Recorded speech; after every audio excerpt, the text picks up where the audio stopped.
Mau tahu cara bikin bisnis plan tanpa harus pusing berjam-jam?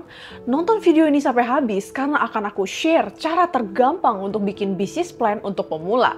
Let's go! Bisnis plan ini simple banget bikinnya dan aku bagi jadi 5 bagian. The problem, the identity, the customer, the activity, dan the money. Percaya deh, ini udah jauh lebih dari cukup buat kamu yang mau bisnis sendiri atau sekedar ajak orang untuk partneran. Langsung kita masuk aja ke bagian yang pertama, yaitu the problem. Hal paling pertama yang perlu kamu lakukan saat bikin bisnis plan adalah identify the problem and the solution. Karena bisnis yang menghasilkan profit adalah bisnis yang bisa menawarkan produk atau jasa sebagai solusi atas masalah yang ada di pasar. Jadi, apa masalah yang kamu lihat di pasar? Terutama yang bakal diselesaikan oleh produkmu. Dan juga, apa solusi yang bisa kamu tawarkan? Dan bagaimana produk atau jasa kamu bisa menjadi solusi atas masalah itu? Nah, ini aku kasih contoh untuk produk skincare ya. Misalnya masalahnya, tidak hanya remaja saja yang mengalami jerawat, tapi wanita di usia 20-an hingga 30-an pun bisa muncul jerawat. Bahkan lebih susah untuk mengatasinya karena kulit wanita usia 20-an 30-an sudah mulai muncul tanda penuaan. Banyak wanita yang kesulitan mencari produk skincare yang ampuh untuk atasi jerawat tanpa membuat kulit merasa semakin kering dan memperburuk tanda penuaan. Nah, solusinya, brand kami menawarkan serangkaian skincare untuk jerawat sekaligus anti-aging dengan bahan retinoid yang gentle dan formulasinya cocok untuk wanita usia 20-an. Oke, kita masuk ke bagian 2, yaitu the identity. Sekarang waktunya untuk menentukan identitas bisnis kamu. Mulai dari apa nama bisnis kamu. Nama bisnis mungkin identitas bisnis kamu yang paling penting, jadi jangan ngasal kasih nama ya. Dan juga pastikan kalau misalnya kamu udah cek duluan kalau tidak ada brand lain yang dalam satu industri yang menggunakan nama yang sama. Biar nanti ke depannya kamu tidak kena kasus haki. Nah, nama bisnis yang bagus itu seperti apa? Nah, menurut aku ada 4 kriteria. Yang pertama itu unik, contohnya Sephora atau Nike gitu. Yang kedua itu gampang diingat, misalnya Apple atau something gitu. Nah, ketiga singkat, jelas, dan tidak lebih dari 4 kata. Contohnya Pizza Hut, Bread Talk gitu. Dan yang keempat ini sebenarnya optional ya, yaitu nama bisnisnya itu menggambarkan produk atau jasa yang dijual. Contohnya Burger King. Kan langsung kelihatan kalau misalnya bisnisnya Burger King itu jualan burger gitu kan. Ini contoh-contoh nama bisnis yang menurut aku kurang karena tidak unik, susah diingat, dan terlalu panjang. Nah, identitas bisnis itu nggak cuma namanya doang, tapi apa value proposition kamu? Nah, value proposition adalah value yang kamu tawarkan kepada customer biar mereka tertarik beli produk atau jasa kamu. Nah, biar gampang, kamu bisa mulai dari 4 poin ini. Yang pertama, itu apa fungsi produk atau jasa kamu?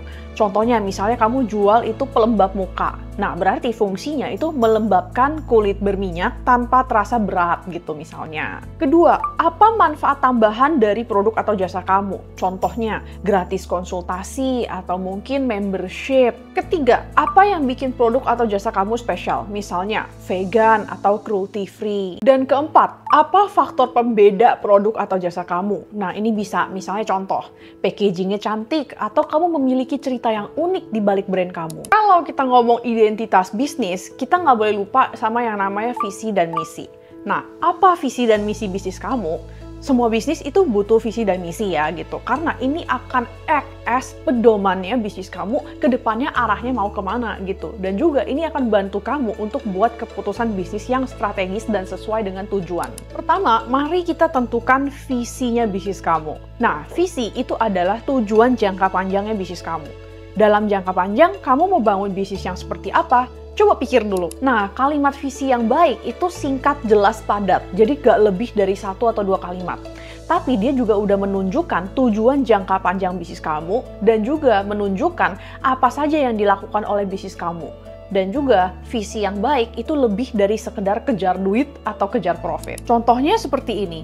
Brand kami bermimpi untuk menciptakan dampak dan meningkatkan kesadaran akan kesehatan makanan dengan menjadi brand makanan sehat terbaik nomor 1 di Indonesia dan bahkan go international. Selanjutnya, kamu perlu menentukan misinya bisnis kamu. Nah, visi sama misi itu bedanya apa sih? Nah, kalau misalnya visi tadi kan tujuan jangka panjang. Kalau misi itu tujuan jangka pendek atau jangka menengah. Misi adalah apa yang kamu lakukan untuk bisa mencapai visi bisnis kamu. Untuk bikin kalimat misi yang bagus, kamu bisa mulai dari siapa calon customermu dan apa produk atau jasa yang kamu jual. Terus, di mana lokasi yang mau kamu targetkan untuk jualan produk atau jasa kamu, dan juga apa nilai dan prioritas bisnis kamu. Dan juga jangan sampai lupa apa komitmen, kegiatan, dan tanggung jawab bisnis kamu untuk bisa mencapai visinya. Contoh misi seperti ini. Kami menawarkan makanan sehat dan terjangkau bagi pekerja kantoran muda di Jabodetabek. Nasi kotak sehat kami menggunakan packaging ramah lingkungan dan bisa dipesan via aplikasi online di mana driver kami siap mengantar makananmu. Kami bermimpi untuk menciptakan lapangan kerja dan Indonesia yang lebih sehat. Oleh karena itu, kami bertujuan untuk memperluas makanan sehat kami ke seluruh Indonesia. Sebelum aku lanjut ke bagian ketiga, kalau kamu rasa video ini bermanfaat, jangan lupa untuk like dan subscribe biar kamu nggak ketinggalan tips bisnis yang relate. Bagian 3 itu adalah the customer, dan kamu bisa mulai dari siapa target market kamu. Target market adalah tipe customer yang spesifik, yang paling cocok untuk beli produk kamu. Nah, kenapa kita harus tahu siapa target market kita? Biar kamu bisa buat strategi marketing yang tepat untuk menarik customer yang tepat. Saat kamu lagi pikirkan target market, kamu bisa mulai dari usia dan jenis kelamin, lokasi geografis, pekerjaan dan kira-kira penghasilannya berapa, ketertarikannya apa saja, kegiatan sehari-harinya ngapain aja, dan juga apa masalah dan keresahan yang dialami mereka. Nggak cukup untuk kita tahu customer aja, tapi kita juga harus kenali siapa kompetitor kita. Nah, kompetitor juga ada 2 jenis ya. Ada kompetitor langsung dan kompetitor tidak langsung. Nah, bedanya apa? Kalau kompetitor langsung itu berarti target marketnya sama, jual produk dan jasanya juga mirip-mirip atau bahkan kadang sama. Kalau kompetitor tidak langsung itu berarti bisnisnya bisa memiliki target marketnya sama, tapi produk atau jasanya itu berbeda sama kamu. Atau produk sama jasanya itu sama, tapi target marketnya beda sama kamu. Bagian keempat, the activity. Sekarang waktunya untuk kamu merencanakan bagaimana kamu mau menjalani bisnis kamu. Mulai dari apa aktivitas utama bisnis kamu, terutama dalam menjalani operasional bisnis. Coba kamu bayangkan proses-proses apa aja yang kamu butuhkan, mulai dari memproduksi produk sampai produk itu capai di tangan customer. Contohnya, produksi, iklan, packaging, desain, dan lain-lain. Next, apa sumber daya yang kamu butuhkan untuk mendukung semua aktivitas yang udah kamu sebutkan tadi? Nah, sumber daya itu juga ada 3 jenis. Yang pertama, itu sumber daya fisik, seperti mesin atau peralatan. Yang kedua, itu sumber daya intelektual, seperti skill atau keahlian tertentu. Dan yang ketiga adalah sumber daya manusia, yaitu dalam kata lain, karyawan. Ketiga, apa channel kamu? Nah, channel atau saluran pemasaran, singkatnya itu kamu mau jualan di mana gitu. Nah, contohnya social media, website, marketplace gitu, atau toko offline, atau kamu mau jualannya itu pakai reseller atau distributor. Nah, coba kamu pikirkan. Bagian yang kelima, ini udah ditunggu-tunggu ya, yaitu the money. Saat kamu mulai bisnis, tentu kamu berharap untuk menghasilkan uang ya. Jadi kamu harus pikirkan apa revenue stream kamu. Nah, revenue stream adalah gimana caranya bisnis kamu bisa menghasilkan uang gitu. Apakah jualan produk, apakah sewa tanah, apakah dapat royalti, komisi. Nah, itu kamu harus pikirkan. Nah, gak apa-apa kalau di awal-awal kamu fokus menstabilkan satu sumber pendapatan. Tapi ada bagusnya kalau kamu mulai membayangkan ke depan, di masa depan, kamu mau kejar peluang apa saja. Jadi kamu perlu list down 2. Revenue stream masa kini dan juga revenue stream masa depan. Yang masa kini ya obviously itu apa saja pendapatan bisnis kamu sekarang gitu.